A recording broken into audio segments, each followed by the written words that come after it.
SHORTSLABS back again with another video, and today I want to talk about Derek Jeter getting into sports cards. Not only sports cards, but also sports card grading. And he wants to build a community. So we're going to get my thoughts on this. And guys, we know what kind of life that Derek Jeter lived. He was good at swinging baseball bats. On and off the field, if you get what I'm saying. So whenever he has lived his life in Miami and he has swung the bat as many times as he could, and he finds himself bored enough to get into a hobby like sports cards and come up with a startup, that might be a sign that we have hit a critical point. If you haven't seen the signs yet, then we've probably hit a critical point that, this might be a bad time to be in sports cards. I hate to say this. I really do. But the signs are clear. So let's dig into this video. I'm not trying to be negative Nancy, but I'm going to go on a rant at the end of this video because this is frustrating. This is going to be like a sports card radio rant. All right. New York Yankees icon Derek Jeter started a new trading card platform as the boom in sports collectibles attracts new investors. Is that so? What about the past 12 months? It's been pretty downhill. Past 12 months. Venture called Arena Club will give users online showrooms for their card collections for the purpose of buying, selling, and trading. Cards will be graded and kept at the company's vault. Another vault. So we've got eBay, we've got PWCC, we've got Golden, we've got PSA, Beckett. Dude, why don't we have a Tyler vault? Oh, I do. It's like the safe that's right over there. I got my own vault. Anybody wants to submit to me? Give me your cards. Free. I'm not charging anything. Just saying. Okay, so they're going to have their own vault with members given digital proof of ownership that lets them make deals quickly and without the need for shipping. Oh, how clever, as if that doesn't exist already in the hobby. It's clarity, it's speed, and it's trust, Jeter said in an interview. Building a community, that's our number one goal. Well, we got a PWCC community. We have an eBay community. And I will say, I'm trying to get eBay out of the sports card space, or at least give some competition because they've rolled the roost for the past 2 decades. But at the same time, eBay's done pretty well. But this fractionization that's happening in the marketplace, where you have a PWCC marketplace, you got a Golden auction, you got Heritage auctions, you got PSA doing their thing. Dude, this is killing the hobby. These are like a bunch of used car salesmen popping up their own dealerships and just trying to sell cards to gullible people. I'm so frustrated with this hobby, man. I'm so frustrated. And now we're getting big money, like Derek Jeter money. And I mean, we've had big money coming into the hobby. We got, Ruben with Fanatics. We've got all these different people popping up different businesses. This is frustrating. This is super frustrating. The hobby is not in a good spot. Jeter and Brian Lee, the former chief executive officer of Honest Company, Honest Integrity, there we go, trust, began working on the project a few years ago and are launching it on Thursday. It's backed by venture capital firms Lightspeed Venture Partners, DeFi, blah, blah, blah, $9 million, woohoo. Collectibles industry has experienced immense growth in recent years. That is true, and investors are pumping money into the sector. Fanatics Inc. formed a trading card operation last year that was valued $10 billion, and they bought Topps for $500 million. eBay Inc. agreed to buy a marketplace TCG player for nearly $300 million. I think that's, the I don't know, gaming cards, whatever. Startups are popping up everywhere. Everywhere. There's pop-ups everywhere. They're popping up everywhere, guys. You should do a startup. Everybody needs to have their own startup because cards are hot. No. Time out. Stop it with these startups. We don't need more startups. We need to consolidate the marketplaces. We don't need more marketplaces. We don't need more communities. All right, so there's a lot of stuff going on, blah, blah, blah. All right, Arena Club's management sees the grading aspect of the business as vital. Oh, grading. That's my specialty, baby. You speaking my language. Card grading is dominated by firms such as PSA, yeah, you better know it, BGS, SCG, or SGC, oh my God, I can't even get my acronyms right today, which assess the collectibles and assign a number grade based on quality and condition. Lee said I see some missing acronyms in that. I see PSA, BGS, SGC. There's some missing people there. Lee said the company wants to add speed and transparency to the system with the new processes that uses computer vision and machine learning. When you get your card back, they don't really provide a lot of reasons why your card gets a certain grade. Beckett does. They had subgrades. Well, until they dismantled those and went with no subgrades, which are cheaper. I don't know why they did that. I know why they did that, but it's just very frustrating. They shouldn't have done that. Bad mistake. We're going to be providing very transparent grading reports. Jeter has made several investments since retiring. The rest of this just talks about a bunch of bullcrap.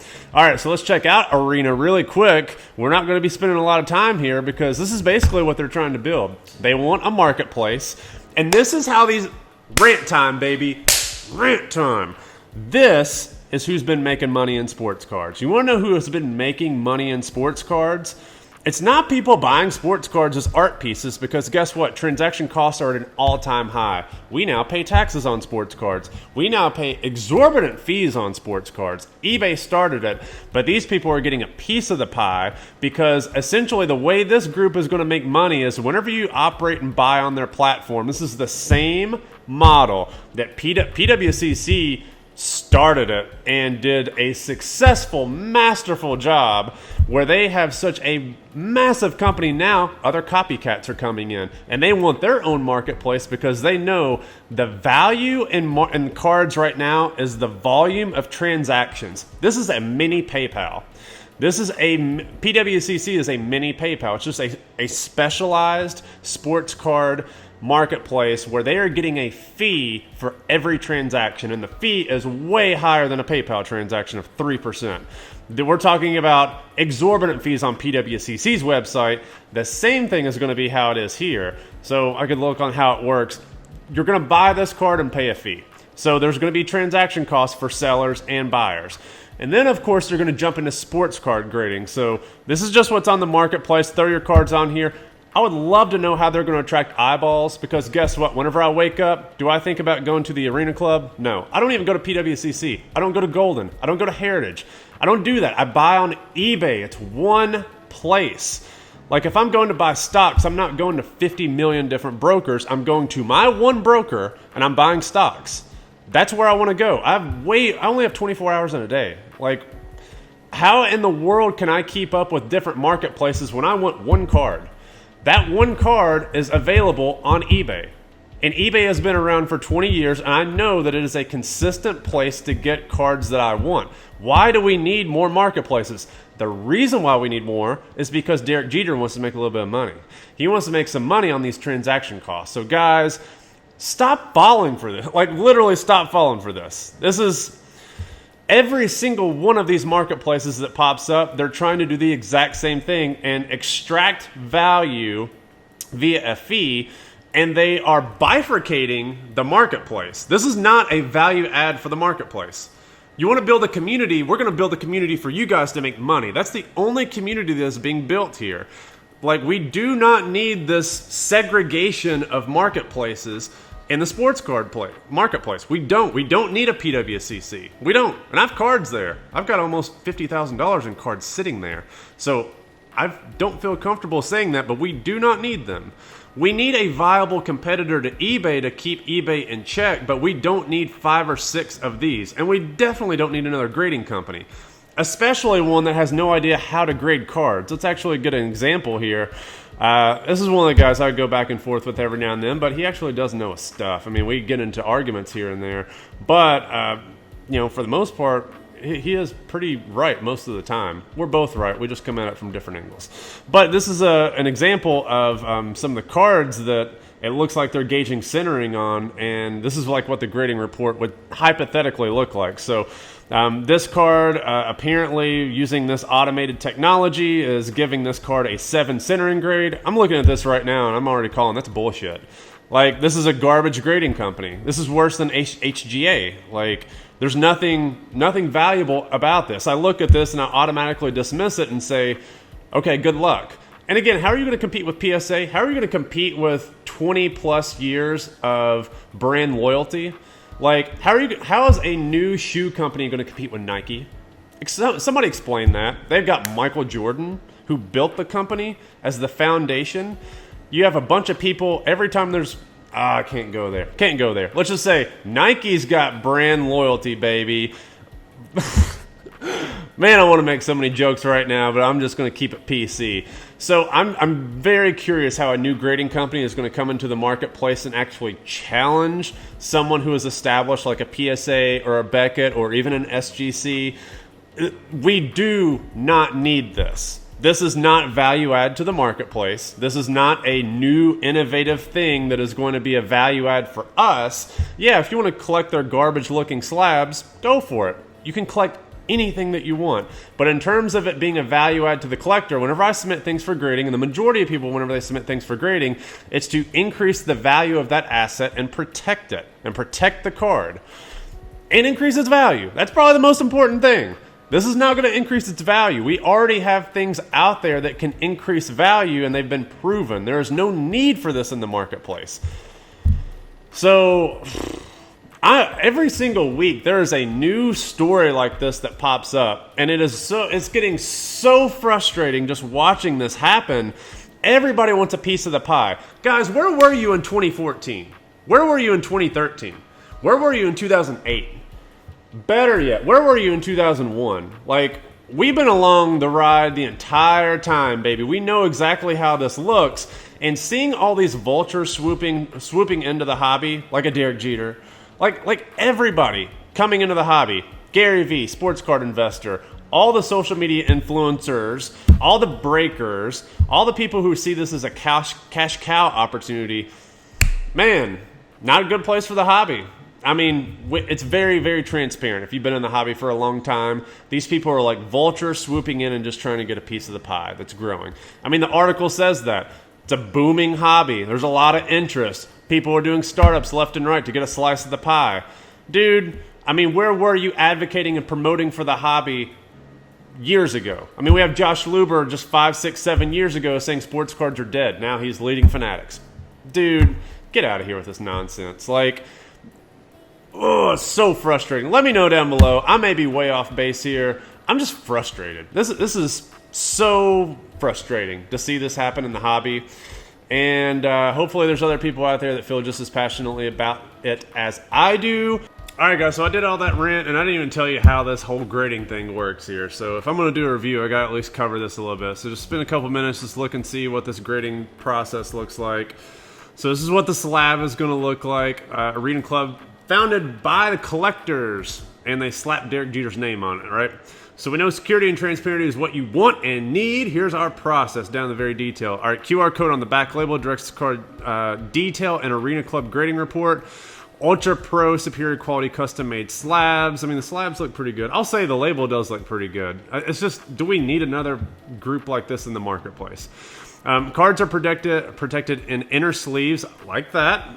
Like inner sleeves, and slab with specially sized card cavity for security. So I'm going to give props where props are due. I'm saying we don't need another company, but nice label, nice looking slab, inner sleeve, check, check, check. Each card has an Arena Code unique ID, which is displayed on the front of the card's graded label. Graded cards include subgrades, so that's great. We've got some subgrades. Everybody else is abandoning those, it seems. Got the logo. All right, grading process, prep, scan, grade, slab, vault, mint. They got the pizza tracker, just like PSA, like that. See how long it's going to take to cook that pizza. And this is the grading scale, I guess. So we got perfect 10, we got gem mint 10. So perfect 10 gets you a gold label. Oh man, there's no value in silver labels, guys. Didn't you learn from Beckett? Come on. We got some Mint Plus, so they're copying off of SGC's original model, and I think CSG copied that. Slightly brilliant Mint 9, and then the rest of it's just kind of grades below 8. High-end cards that appears brilliant at first, but has multiple flies. So they're not even going to the description of those. They'll just copy PSA. Just making a joke. Don't get triggered if you got your own fan club out there for one grading company. I'm just making a joke. All right. I think that's it. So submit your cards. They get graded. Cards get vaulted. They get vaulted. You don't even get shit back. Do I get my cards back, dude? I got a vault here. Come on, man. I got a vault here. I don't need your vault. I got my own safe. All right, we vault your cards. Secure 24/7. Okay, I don't have 24/7 surveillance, so maybe there's some value there. Temperature and moisture control. Dude, I'm in Arizona, and I got AC. It works. Every card is fully insured, protected. graded cards revealed. The showroom is your digital collection. Dude, how in the world am I going to do a YouTube video? How can I do my own? I don't want you to steal my spotlight. I got to do my own reveal on my channel to get clicks. All right, you can organize your showroom like your binders back in the day.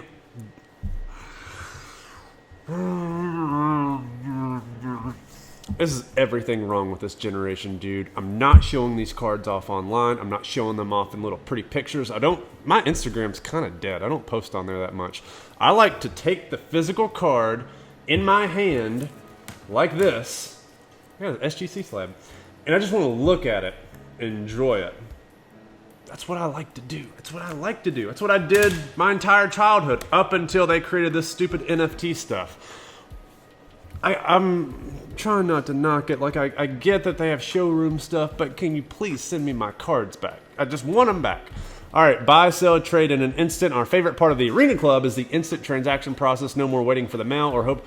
Dude, is there anything here about mailing the cards back? This is kind of big news, actually. I'm kind of cracking this at the end of the video. Do I not get my cards back? Is this just going to be a showroom vault and you get to keep them until I sell on your platform? I'm kind of pigeonholed into that. Dude, no. This isn't how this works. Like, sports card shows is where people also want to sell cards, or they want to sell them on eBay, or they want to sell them on some other platform. So you're going to monopolize the entire supply chain of this? Good luck. Good luck, dude. Wow.